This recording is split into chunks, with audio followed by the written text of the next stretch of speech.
Okay, the sign I hung up here, I hung that sign up partway into yesterday down at Fort Monmouth when I realized nobody knew what the title meant. So you're really talking about spy radios, and this is everybody's vision of a spy radio. That's a PRC-1, one of the OSS radios, and the one before that was SSTR-1, this thing. And what you see in a typical agent set is that the transmitter and receiver and power supply are broken up into separate pieces. And the reason is you're taking this back in somewhere where if they catch you with this, they're not going to be nice to you. And you've got to be able to take the thing away from your safe house, send your messages, and get back and either hide the stuff or carry it with you. And in a lot of cases, these things are about the size of a big loaf of bread. So go in your grocery basket or something and you could move it around and maybe not get caught. The other thing that happens a lot in the SSTR-1, this power supply is a vibrator supply, will run off a car battery, and I think that one, like a lot of them, has a battery charger built into it. So you charge your battery, take your power supply, your battery, and your radio out somewhere, send your message, and disappear as quick as you can. Okay, a couple of things about how this was really possible. And I think you've all seen these shortwave diagrams. The signals bounce off the sky, go someplace else, maybe they bounce twice. That's nice if you're trying to broadcast from here to Europe or from here to Japan or something like that. That's entirely possible if you have enough power. But what you got to consider is that from the transmitter, some of these signals may well go straight up into the air. And the fact of the matter is that most of the stuff at the higher frequencies, like you'd use for international broadcast, just keep going straight up, never come back. The reflective layers have a critical frequency at which they will reflect signals back down in mostly a vertical path. And so we get this diagram and end this. This is all the buzz with hams and military radio guys and things like that. Near vertical incident skywave. Well, this is the same thing hams have been doing for nearly 100 years now because their antennas were too low and not as effective as maybe they thought they should be. But there's this magic number called F0, F2. That's the frequency at which, the highest frequency at which the F2 layer will reflect back down vertically. And if you can stay below F0, F2, you can broadcast signals straight up in the air, pretty much straight back down, over a mountain 10 miles away maybe, and reach out maybe 150, 200 miles in all directions. And you can do this effectively with a fairly low power transmitter, like 5 or 10 watts, if you're running CW, which is the most efficient way you can do things. So it's two frequencies, F0 and F2? No, F0, F2 is F0 is the frequency at which the F2 layer reflects things back vertically. We can take advantage these days of some late 20th century things to get an understanding of this. There are websites on the internet that give you hourly area predictions of what frequency you ought to use for communications. Here's one from the other day, November 7th. London, England. You might understand what that means. And here's frequency in color across here. And sure enough, if you're in London at noon the other day, you get on about 6 megahertz. You can communicate with France, pretty far into France. You go a little higher, take a little bit of a skip, 8 megahertz. You can do just about all of Europe that you're interested in. Now, these conditions change with time of day, and you have to have some kind of plan for what's going to happen and what frequency you want to be using. For instance, here's midnight in London, same day. And in terms of hams on 75 meters, the band has gone long. 4 megahertz will get you way down into here, but they won't hear you locally. But look at this coverage. You have all of France, all of Germany, all of Norway up into that part of the world. So that's the kind of area you can cover with a low power radio and the appropriate antenna without a whole lot of trouble. And it's reliable. It's sufficiently reliable that you can send somebody out with a crystal controlled transmitter, have them send the signal, and there's a high probability the guys back at the office are going to hear them. So this is how spy radio worked in World War II. A little bit about antennas, and when we get down here, we're going to see there's a crossover between the agent sets and the military radios and how they were used. And a lot of the military sets, like this one up here, you have a 10-foot whip, and that's no good for what we want to do. That's just fine if you want to talk 10 or 15 miles. And the vertical pattern of these things is shaped like this. So signal goes out here along the surface of the earth pretty well. Virtually nothing goes straight up in the air. So for covering that regional area, this isn't going to do it.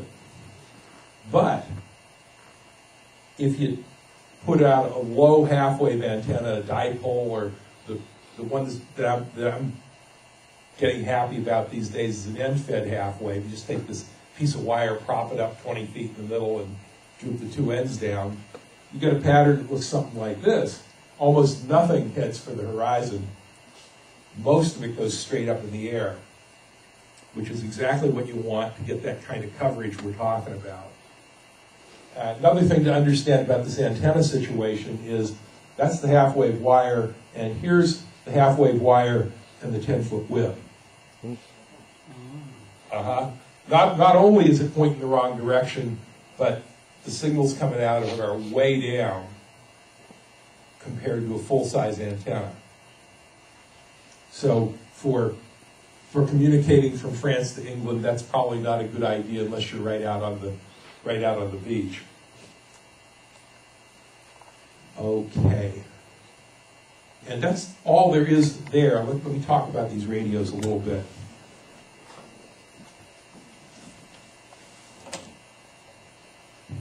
And we'll go in chronological order here. This set, if somebody can tell me exactly what it is, I would be real happy.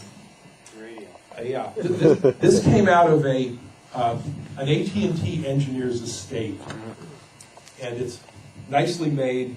It appears that whoever made them made a number of them. It even has a serial number on it, in fact. It's number 30 tubes, a regenerative detector, and 2 stages of audio. Yes, this national dial was original on there, set it laying on its side. I took it off, discovered that the holes underneath have paint inside them like the rest of the thing, so it was built that way.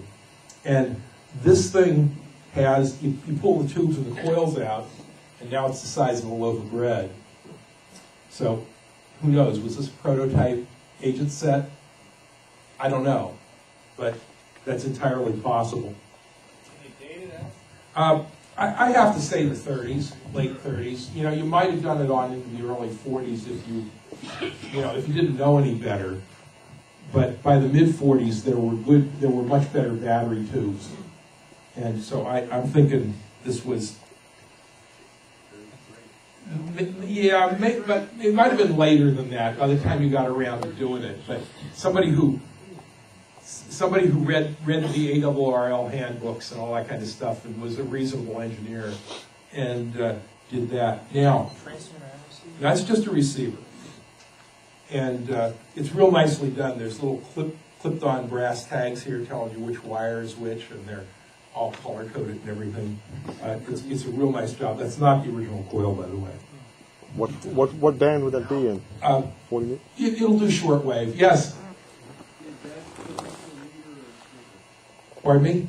That went into a headset. I'm thinking it might have been a field strength doing antennas. I don't know. You need all that amplification. Yeah. Bell Labs? Well, I don't know. With AT&T of some sort. I'm just thinking that they did a lot of stuff on very field strength. That's interesting. Well, take a close look at it afterward and see if it has distinguishing scars and marks on it. Because I know I have a Hammerlin Comet Pro that was modified by the phone company to be a selective voltmeter. And Bud Sibley was with me when I bought the thing, and he was the one that noted that the controls were labeled with orange rubber stamps, which was very telephone-esque, and then later on he found me references on it. Anyway, that's off the subject. Next radio, and this comes closer to the Holy Grail suitcase spy radio. This is sort of a painter's case. And this is another thing that's somewhat of a mystery. From what we can tell, this is a Navy thing designated CMS. And there doesn't seem to be any real explanation why the Navy had these built. But it has agent set kind of characteristics to it. The receiver here, these come out separately. The receiver is almost exactly the same circuit as this guy, except it uses 3S4 pentodes, triode connected. Okay, so it's almost as if somebody took this circuit and put it in a smaller box using the 1940s miniature tubes. Transmitter uses either 6 V6s or 6 L6s, and has a jack that you can stick you're supposed to be able to stick a carbon mic in the cathode circuit and modulate it. I've not been successful at doing that. Had pictures of this on my website for a lot of years, and about 5 years ago somebody coughed up an instruction manual for the thing, so it's legit as far as that's concerned.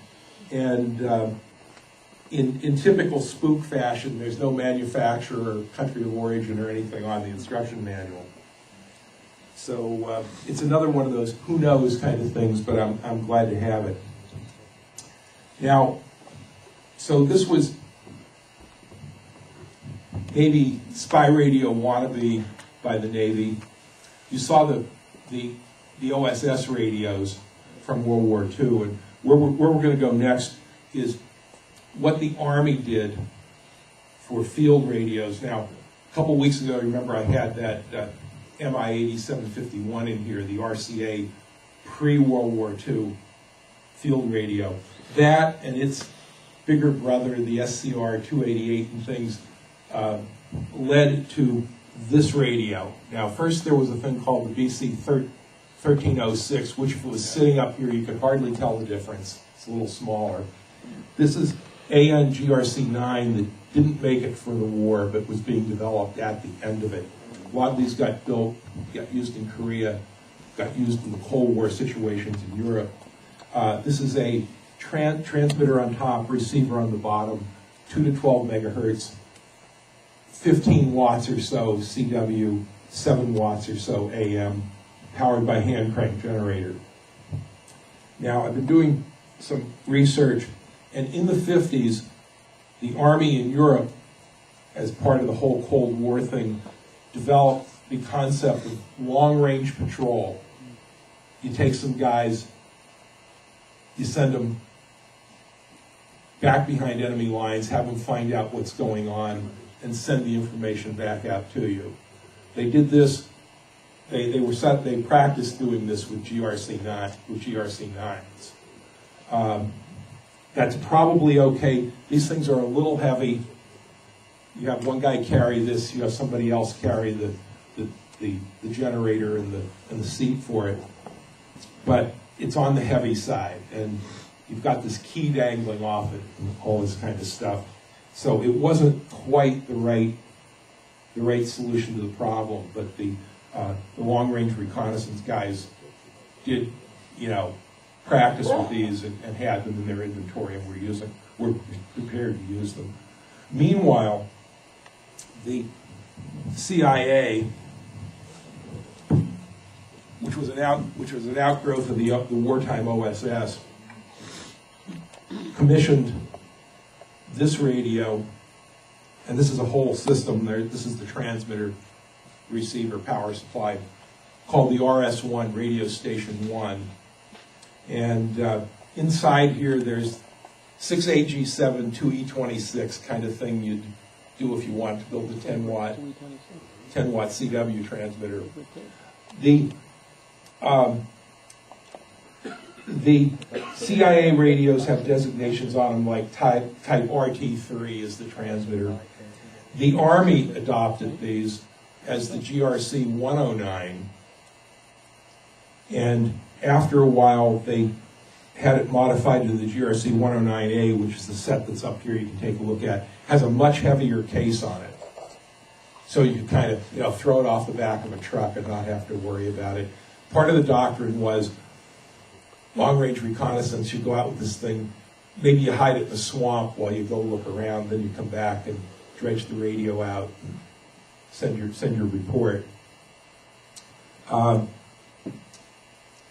This radio, sort of in the CIA mode, there were two different power supplies. One just plugs into whatever AC you got. This is a flexible thing that's kind of European looking, and there's a voltmeter on here. You read the line voltage and set a switch to the line voltage, and so it's happy anywhere between 75 and 260 volts. Cool. Then there was a slightly larger version of this power supply, which I just didn't feel like carrying around, which in addition to that power supply has a battery charger and a 6-volt vibrator supply in it. So you could do the trick with the car battery, take it out to your site, send the messages, keep the battery charged back home. So the Army had these built as GRC 109A, and they run the transmitter and receiver off the same hand crank generator for the late Angry Nines. And the Special Forces long-range patrol guys in Vietnam would pump out there with those two pieces, and they're about 10 pounds apiece, and the generator. And my understanding is the radio guy would jump out of the helicopter with all this stuff in a bag, and then they'd divide it up among the team members, which you couldn't do here. One guy was stuck carrying this lump, end of story. So these you could split up. The other box that got used with that is something called the GRA 71 high-speed keyer group. And what this thing does is you have your choice of two little boxes like so, and there's cartridges with 1/4-inch mag tape in them. Cool. This plugs in up here. You dial up the letter you want your message, and you go. And there's a magneto inside that thing that energizes the heads and writes the dots and dashes on the tape. And there's a little gear that moves the tape along to the next character. If you're proficient at Morse, you'd use this one. It just has a dot, a dash, and a space button. That's probably a whole lot faster. So you get your tape. The tape gets hooked up to this guy, which has a clockwork drive in it. You wind it up. Unfortunately, this one is missing its mainspring. And that draws power from the filament circuit of the transmitter to run some transistor stuff in here. Squirts your message out at 300 words a minute. Okay? So you could get your message all coded up, all ready to go on tape, and when your time comes up on the clock, you squirt your message out. My understanding is they did it twice to make sure. Somebody at the far end records this on a tape recorder, and you fold your stuff up and disappear. You said transistor, so this is after World War II. Oh, this is way after World War About II. Vietnam.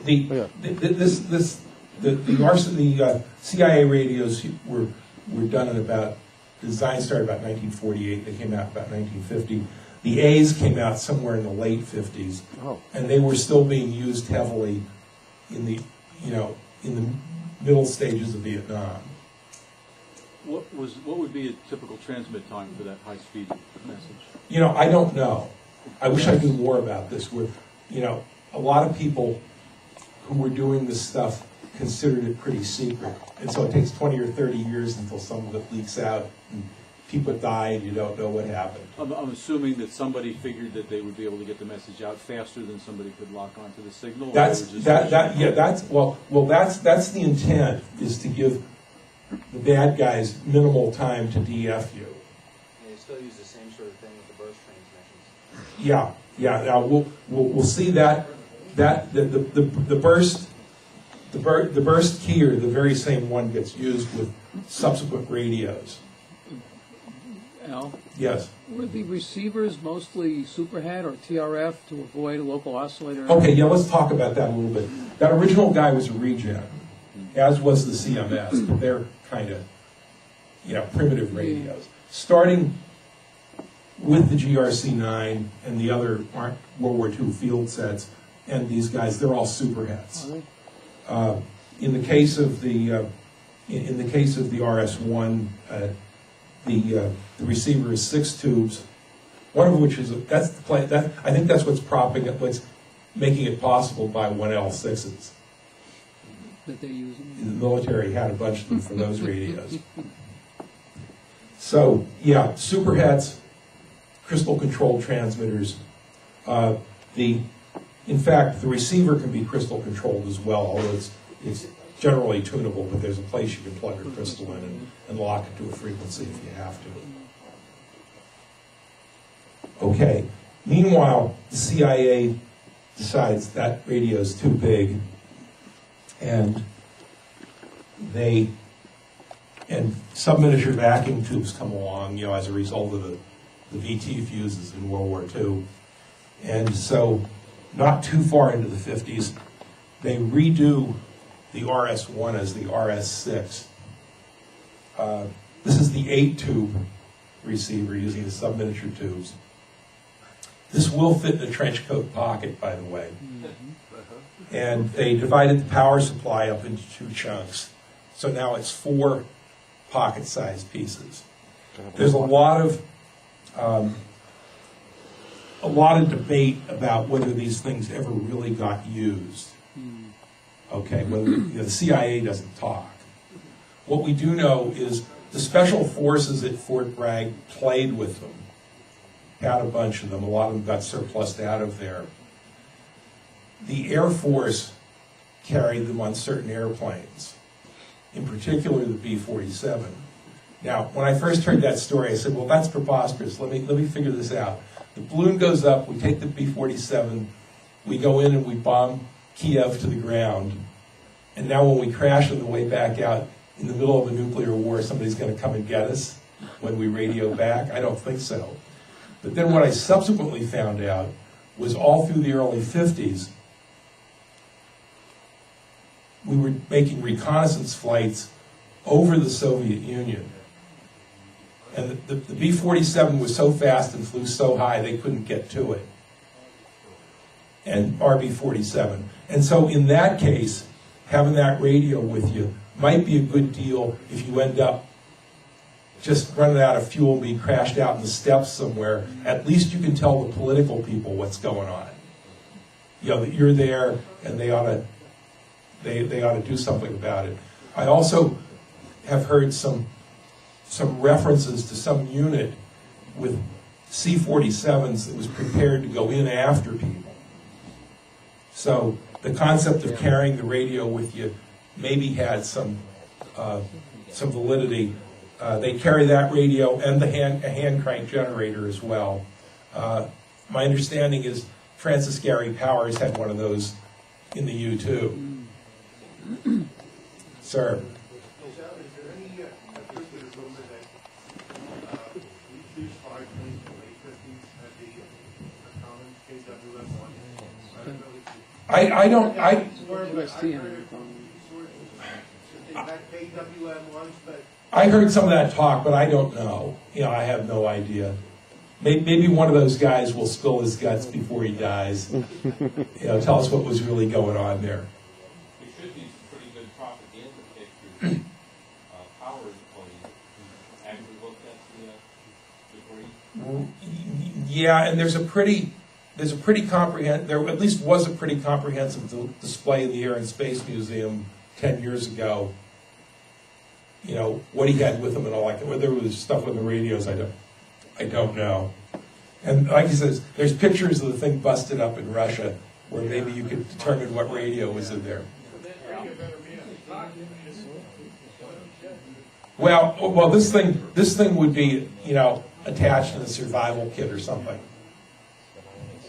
Yes. Do you know if they developed that one into the smaller punch-out radios they had for the? Well, the punch-out radios are VHF or UHF sets. That's an entirely different deal. There's like, what is it? 243 is the emergency frequency. So you're a UHF guy, you can talk to the airplanes looking for you. That's a whole other deal. Yeah. What do they do for an antenna when they wanted to kind of transmit with these things? Wire.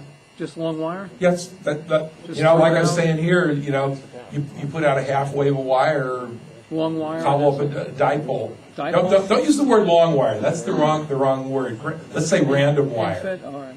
And like I say, like radios like the Angry 9, they're real happy feeding a half wave end fed. Yeah. That's what the manuals call for, and they work real well that way. Halfway. Have a nice tuner in them. So anyway, meanwhile, back in New Jersey, they invent transistors. And What? yeah, and it doesn't take the CIA too long. There were a bunch of CIA radios which we hardly know about. Okay, but another one that made the crossover from CIA to the Army was this little guy, originally called the Delco 5300. This is 5 watts, CW only. It's transistorized. The battery goes right there. That's a block of wood, but the battery goes right in it. There's a switch here that turns it off when you close the lid, so you can't be in a hurry and run your battery down. It's crystal controlled on transmit and receive, which is kind of a pain in the neck to go get crystals to use the thing. Has a Collins 500 hertz filter in it for CW. So they were pretty serious about having the thing work. Late 50s, early 60s. By the time they had some transistors that would work, at HF. who built it out? Delco. One of the things I should have pointed out back here was, like I said, the concept of the pain in the neck of having a key flopping around and wires and all that kind of stuff. Starting with the RS1, there's a key built into it. The RS6 has a little fold-out key on the transmitter that folds out of the end of it, so it's built right in, and that carries over into the 5300. There's a little key there with half the knob cut off, so the lid will close over it. And the Army adopted those as, now I'll mess this up for sure, PRC 64, and played with them. The people who used the most was some Australian outfit in Vietnam. And again, it's 5-watt radio. You take this out with you and send your reports back 7,500 miles without a whole lot of trouble. Carry the radio, carry some combo wire for an antenna, and there you go. So, and we continue with transistors, and this became the Special Forces long-range patrol radio in Vietnam. Prick 74. This is a little bit of a different deal. This is sideband in CW, and it's synthesized. This was the first synthesized HF backpack radio, but it's not synthesized like you think. It's all discrete transistors, and there's 46 crystals. Inside. Wow.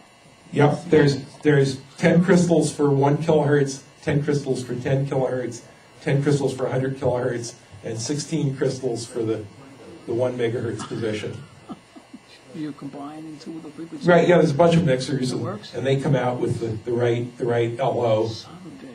and That's excellent. pretty good radio. Talk to my buddy in New Hampshire on the half-wave wire. That works. He thought I was on the main set, couldn't tell. So Phone. that's a recent acquisition, and that's kind of a fun radio. What's the power supply for that? 12 volts. There were a couple of different. The original ones had some battery box that held 70 flashlight batteries in series parallel.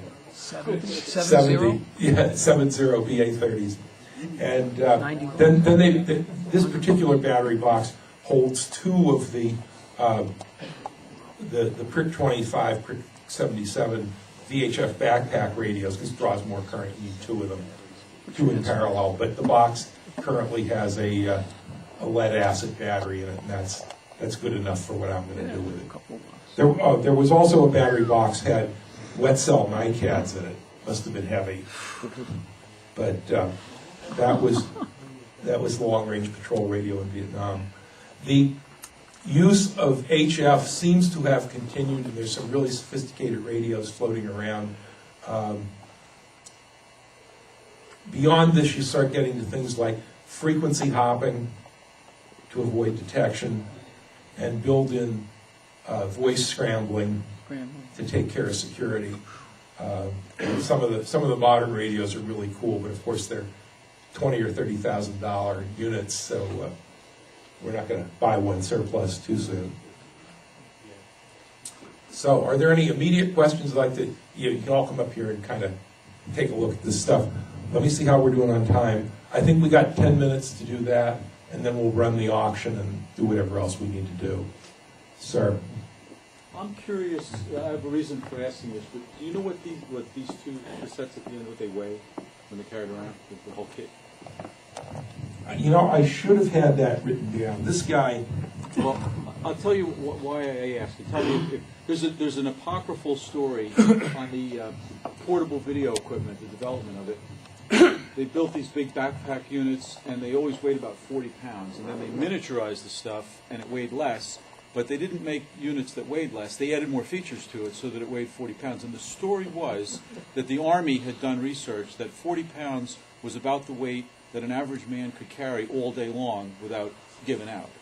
And I'm just curious, because it seems like we got miniaturized, and then they're back up to what looks like it might be about 40 pounds. Back up to a heavier radio. Yeah. And the little bit of reading I've been able to do on the long-range patrol guys, it sounded like they didn't carry a whole lot else other than their radios and their weapons, a couple of canteens and a little bit of food. But what I'm wondering is, did they actually? Do you know anything about any research that they did to find out? What could you load a guy down with without blowing his legs out from under him? And was this it? That's probably pretty close. I mean, you hear about guys going over the side of ships to make a landing with 60 or 70 pounds. Okay, but you're not going to cover any significant distance doing that. I know from my personal experience when I was younger backpacking that 40 pounds is okay. You can walk all day with 40 pounds, and yeah, you get tired, but it's doable. You can go over mountains and whatnot, and then you have you get the long range patrol guys eat raw meat and whatnot. They're other people. As they got into the smaller and lighter sets, though, did they load the guys down with other stuff? Were there accessories to go with that, or did they just get an easier? I think they just got an easier thing to carry. Although, we know that this stuff got used in Vietnam, and that was still a pretty heavy deal. That generator weighs about 20 pounds, and these boxes are maybe 8 or 10 pounds apiece. So I can say you split that up among the team, but you still had a fair amount of stuff to schlep around. You've got 7 pounds of rifle and 6 or 7 pounds of ammunition, and plus whatever else you Yeah, have. the lifts will carry a lot more ammunition than that.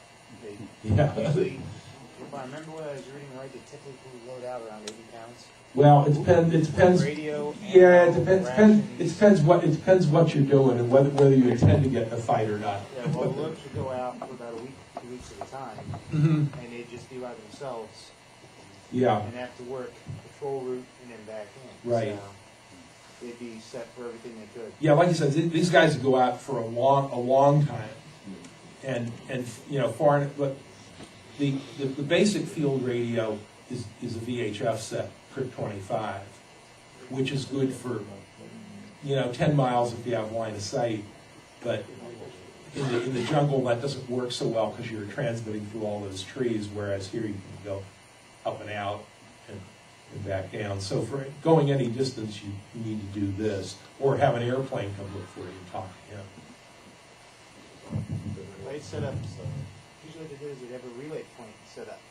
They transmit to him, he'd transmit back to the base. Yeah, there were a number of ways to handle that, but my interest is primarily the long range patrol radios, because you can use these profitably on the ham bands. You have a Prick 77. There's nobody to talk to. Trust me, unless there's a military need, you show up. John. One of the end with the 46 crystals. Yeah. How reliable were those crystals? Did they quit out in the field? I don't think so. I don't think so. That radio is still working pretty well. I mean, I'm sure you have to reason with them every once in a while. But I think these are the little. Is it HC-18? The little guys about the size of your thumbnail, and I think they're pretty rugged. John, look, you got Pierce oscillator, check it. If they have activity on the meter, you can use it. Yes. Where after you find something like this, and approximately what is the value of some of these radios? Some of these it's hard to tell, like the CMS or whatever. My gut feeling is less than $1,000 on eBay. Yeah. I gave $600 for a reasonably working Prick 74. I still had to reason with it some, but reasonably intact and working. I didn't think, it was money, but I had sold another radio, so it was okay. Justified. Justified. eBay. I think that's the one where they had a guy that was supposed to shoot the operator and shoot the radio if they got overrun. Well, could be, and the Delco 5300 showed up on a table at Kutztown about 2 years ago, $100. How much? $100. The person saw and know what they were selling? Probably not. Was there a snap as you broke the speed of sound gaining the money? I tried to contain myself.